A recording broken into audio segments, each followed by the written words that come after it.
네, 안녕하십니까. 그 헌법 그 용어 해설하겠습니다. 그 파트가 두 가지로 구성되어 있는데 하나는 이제 핵심 용어 해설이고 저 그냥 단순 용어 해설 두 가지가 있어요. 그 단순 용어 해설은 예? 그 단답식으로 알면 되는 내용이고 이거는 좀 핵심 용어는 이해를 하셔야 돼요. 예? 핵심 용어는 이해를 하셔야 되고 단순한 용어는 이해할 필요까지는 없고 대충 이런 내용이구나. 그래서 헌법에서는 어떻게 되느냐. 이게 이제 물론 그 뭐 형법에서라도 형사법에서 배운 내용도 있어요. 근데 이제 중요한 것은 이게 헌법에서는 어떻게 문제가 되는지. 예를 들면 뭐 집행유예를 형법에서 배운다. 좋다 이거야. 선고유예를 배운다. 뭐 사실 근데 우리가 이게 중요한 건 아니야. 헌법 시간에서는. 집행유예가 이제 헌법에서는 어떤 내용이 나오는지. 예? 근데 그런 게 중요하겠죠. 그죠? 네, 그래서 전환해서 이게 형법이나 형사법에서 배웠던 개념이 헌법에서는 헌재가 어떻게 이를 다루고 있고 그래서 어떤 관점에 문제가 있다고 생각하고 어떤 관점에는 문제가 없다고 생각하고 예를 들면 공무원 같은 경우 선고유예, 집행유예, 선고유예 당연퇴직은 공무단위권 침해로 봐요. 근데 집행유예 당연퇴직은 공무단위권 침해로 안 봐요. 헌재 판례상. 형법에서는 이것만 배워. 선고유예, 집행유예가 뭐다. 이런 아마 형법 시간에 배울 거예요. 근데 헌법에서는 이제 이게 아니라 선고유예가 나왔는데 공무원법에 보니까 공무원이 당연 퇴직하도록 돼 있는데 이게 헌법 공무단 25조에 부합되느냐? 어? 네, 집행유예가 나왔을 때 당연 퇴직하는 공무원법 조항이 공무단권 침해가 되느냐 안 되느냐? 이게 이제 헌법이죠. 예? 여기까지는 형법이고 여기까지 집행유예나 선고유예가 뭐냐? 이건 형법이고 이건 헌법 영역으로 들어오는 거예요. 그래서 예? 그래서 형법이나 형사법에서 사용됐던 저 용어들이 알고 있는 여러분들이 용어들이 헌법에서는 어떻게 문제가 되는지를 설명하는데 이게 좀 초점을 둘 예정이에요. 뭐 단순 용어 같은 것은 그 뒤에 가서 따로 배우고 어떤 차이가 있는지를 지금부터 배우도록 하겠습니다.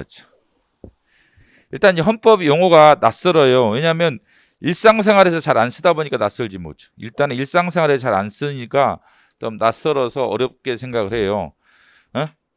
그래서 보시면 헌법과 헌법률을 구별하는 견해랑 등가이론이라는 견해가 대립해요. 이게 대립하는 견해예요. 헌법과 헌법률, 등가이론. 뭐 이런 것만 하더라도 거의 처음 들어본 용어죠. 뭐 등가이론도 그렇고 헌법률은 뭐지? 처음 들어본 용어예요. 일단은 좋다 이게. 이건 나중에 이해하더라도 이 의미가. 일단 우리가 지금 현행 헌법이에요. 현행 헌법. 국회는 국민의 보통 평등 직접 비밀선거에서 선출된 의원으로 구성된다. 임기는 4년 한다. 지금 현행 헌법입니다. 독재당이 개정안을 제출했어요. 국회는 세습 때는 국회의원을 구성한다. 이거는 대립되는 거죠. 이건 선출. 지금 현행 헌법은 국회의원들은 우리가 선출하는 거죠. 국민들이. 근데 이거는 이제 세습하겠다. 세습하는 국회의원으로 구성된다. 이렇게 법을 바꾸자. 그 다음에 임기는 4년을 한다. 이것을 사망할 때까지는 그 직을 가진다. 이렇게 개정하자. 라고 독재당이 개정안을 제출했어요. 수험생당은 또 이렇게 그 개정안을 제출했어요. 이 4년 너무 기니까 2년을 하자. 2년을 하자. 그러면 이것을 이렇게 개정할 수 있는지, 이것을 이런 식으로 개정할 수 있는지, 이걸 이제 개정할 수 있다 없다. 여러분 어떻게 생각하세요? 이 현행헌법을 독재당 개정안으로 개정할 수 있어요? 없을 것 같아. 아무리 생각해도 이건 좀 이상하다, 그죠? 뭐 헌법을 안 배웠다 하더라도 이거는 좀 이상해, 그지? 근데 뭐 이렇게 할 수도 있느냐? 수험생당 개정안으로 헌법을 개정할 수도 있느냐? 뭐 사람마다 틀리겠지만 그럴 수도 있다라고 생각은 돼요. 사람마다 틀릴 수는 있겠지만, 그래 수험생당 개정안도 그렇게 나쁘진 않은데 이렇게 볼 수가 있을 거예요. 수험생당 개정안 임기 2년을 한다 할 수도 있을 것 같죠? 그러면 이제 이런 것들은 이제 개정할 수 없다고 봐야 돼요. 이렇게. 근데 이게 숫자 같은 거는 개정할 수 있는 거겠죠. 숫자는 4년을 2년으로 바꾼다든지 이렇게 개정할 수 있어요. 그럼 이런 것들은 뭐라고 하냐면 개정의 한계라고 하죠. 근데 이거는 개정의 한계가 아니에요. 헌법 개정에. 개정할 수 있으니까 헌법 개정할 수 있기 때문에 이건 개정의 한계가 아니죠. 그죠? 그래서 국회의원들은 국민들이 선출한다. 이거는 개정의 한계고 이 4년이다. 이것은 개정의 한계가 아니죠. 이런 것을 말했던 게 이 이론이죠. 헌법률이라는 단어는 칼 슈미트라는 학자에 의해서 제시가 됐는데 어떤 것은 개정할 수 없고 어떤 것은 개정할 수 있다. 이렇게 생각하는 거예요. 이거는 개정할 수 없지만 이거는 개정할 수가 있다. 이렇게 생각하는 게 헌법과 헌법률의 구별론이야. 칼 슈미트라는 사람의. 그래서 좀 더 학문적으로 설명하면 이렇게 되죠. 헌법 제정 권력자가 있고 헌법을 제정하는 권력을 가진 자가 기본적인 헌법, 절대적 헌법, 기본적 헌법이죠. 절대적 헌법. 기본적인 헌법 내용을 결정 이거 선출하자. 선거로 선출하자. 이것을 헌법을 제정하는 국민들이 주권자가 기본적으로 이제는 선출하자라고 결정을 해요. 이걸 절대적 헌법이라고 하죠. 41조 1항 선출하자. 국회의원들은 국민의 선거로 선출해서 구성하자. 이거에 대해서 이제 결정을 해요. 그러면 개정권자가 헌법 개정 권력을 가진 자가 그러면 임기는 몇 년 할 건데 선출이라면 임기가 있어야 돼요. 그래서 선거가 있지. 그렇잖아요. 이 종신직은 선거 자체를 부정하는 거예요. 이 종신직이라고 하죠. 사망할 때까지는 그 직을 가지면은 선거를 할 필요가 없지 뭐죠. 그렇잖아요. 그래서 임기를 4년이냐 2년이냐 이런 걸 결정하지. 2년으로 할 수도 있고 4년으로 할 수도 있다겠죠. 이렇게 이걸 헌법률이라고 그래요. 헌법률.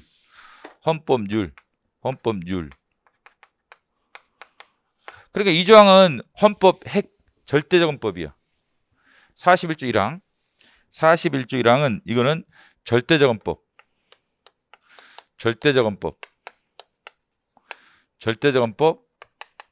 이 4년은 상대적 헌법 또는 헌법률. 이건 누가 결정한 거예요? 헌법 제정권자인 주권자가 결정한 거예요. 우리들이. 국가의 주인인 우리가 결정한 게 이거예요. 절대적 헌법이죠. 절대적 헌법. 그 다음에 4년을 한다? 이거는 헌법 개정 권력자를 우리가 지정을 해서 이게 나라만 틀려요. 우리나라는 지금 현재는 국민인데 재헌헌법 때는 의회였죠. 재헌헌법 1차, 2차, 3차, 4차까지는 이걸 국회에서 개정 권력자였어요. 미국이나 지금 독일도 국회죠. 근데 우리나라는 5차부터 이제 주로 국민들이 결정하는 걸로 돼 있어요. 그래서 지금은 국민이기 때문에 별 차이가 없긴 한데 나라마다 이게 국회가 되는 경우가 많아요.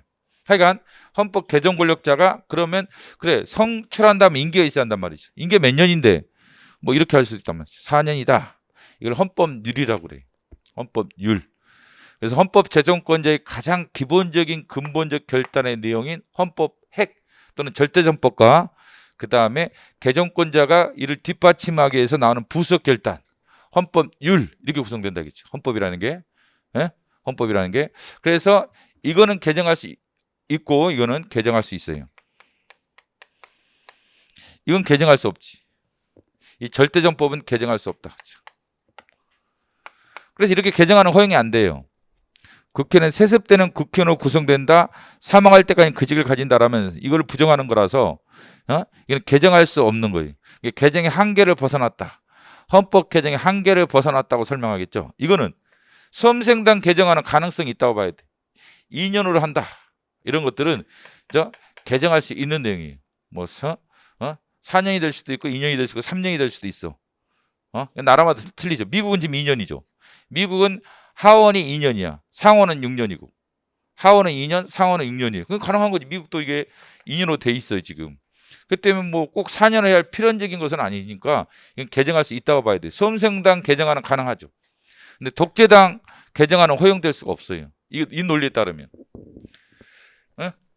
그런데 등가 이론이라는 게 있어요. 등가는 뭐냐면 같은 가치죠. 동등한 가치를 등가라고 그래요.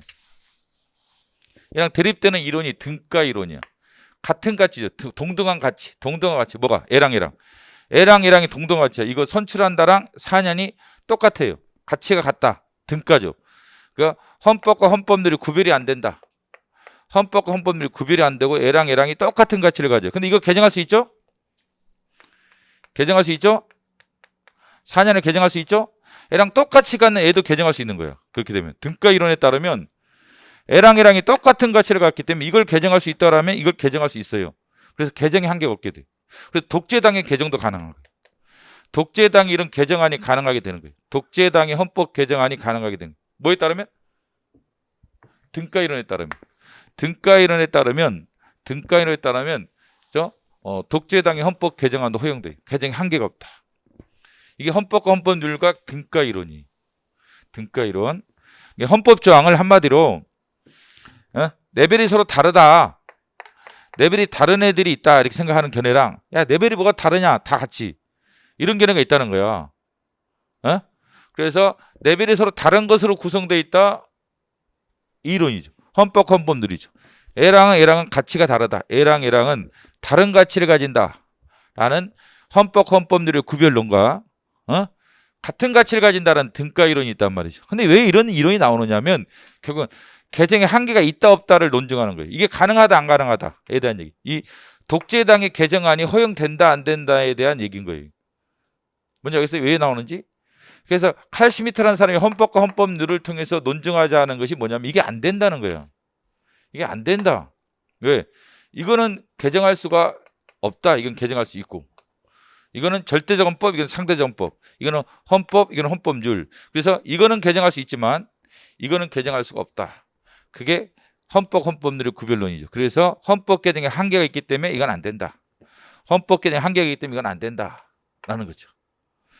근데 등가 이론은 헌법장에 모두 다 똑같은 가치를 갖기 때문에 이걸 개정할 수 있으면 애도 개정할 수 있다. 다 개정할 수 있다. 이게 가능한 게 되죠. 등가 이론에 따르면 이런 개정이 허용되는 거예요. 등가 이론에 따르면 이런 독재당의 개정안이 허용되는 거예요. 그럼 어떻게 돼? 헌법 개정에 의한 헌법 침해가 발생하는 거죠. 헌법 자살이지. 이게 뭐 그럼 조선시대로 귀환되는 거지 뭐 그죠? 이게 뭐 조선시대 아니? 세습제, 신분제, 조선시대로 가자는 얘기지. 그렇잖아요. 결국 등가론에 따르면 개정에 한계가 없다 보니까 헌법 개정에는 헌법 침해가 발생한단 말이죠. 헌법 개정에 의한 헌법 침해가 발생할 수가 있다라는 문제가 있는 거죠. 등가론에 따르면. 그래서 개정의 한계론을 설명하기 위해서 이 주장을 하게 돼요. 칼 슈미트라는 사람이 이건 개정할 수 없다. 그러던 학자들은 논리적 근거를 제시하잖아. 우리 감각적으로 안 될 것 같아. 우리 감각적으로 이거 안 될 것 같은데 우리들은 감각적으로 안 되는 거죠. 우리가 감각적으로 아는 것을 논리적으로 설명하는 것일 뿐이지 우리가 가지고 있는 생각과 거의 유사해 이게. 이 이론이. 이론이 우리랑 그 생각이 비슷해. 그렇잖아요. 다만 우리는 그냥 감각적으로 아는 거고 그 칼 슈미트라는 학자는 이론적으로 설명하는데 그 차이가 있죠. 그게 낯설긴 하죠. 이론적으로 설명하다 보니까. 근데 우리나라 유신헌법 같은 경우도 문제가 있죠. 사실은 제적 3분의 1을 국회의원 제적 3분의 1을 대통령이 추천한 사람 중에서 선출하도록 돼 있어요. 국회 제적 3분의 1. 예를 들면 뭐죠? 100명이다 하면 33명, 4명 이 정도를 대통령이 추천한 사람 중에서 선출하도록 돼 있는 거야. 대통령이 추천하면.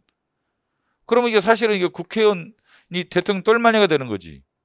뭐 이런 개정도 가능한 건지 유신헌법도 개정을 했지만 뭐 이런 것들은 뭐라고 생각하냐면 헌법 개정의 한계를 벗어나서 개정을 했다라고 평가를 하는 거예요. 옳지 않은 개정이었다. 지금 생각해 보니까 유신헌법이 이런 헌법장에 들어왔는데 과연 국회의원을 대통령이 장악하는 게 좋은 건지 아니지. 권력 분립 관점에서 이게 허용돼서는 안 되는 조항이 유신헌법 때 7차 때 들어왔던 거예요. 7차 때. 이런 것도 여기서는 논증이 되죠. 근데 아니다 괜찮다라고 하려면 뭐 해야 돼? 등가 이론이죠. 뭐 꼭 국민들이 선출해야 되느냐? 국민들이 선출하는 국회는 구성이 돼야 되느냐? 아니다. 대통령이 추천해서 그중에서 통일제 국민회에서 선출할 수도 있는 거지 꼭 국민 선출해야 되느냐? 그럴 필요 없다. 등가다 등가. 어용학자들이 법 실정기를 많이 주장했어요. 박정희 대통령 당시에 한태현 교수부터 시작해서 약간 어용기가 있다고 봐야 되나? 어용학자라고 들어봤죠?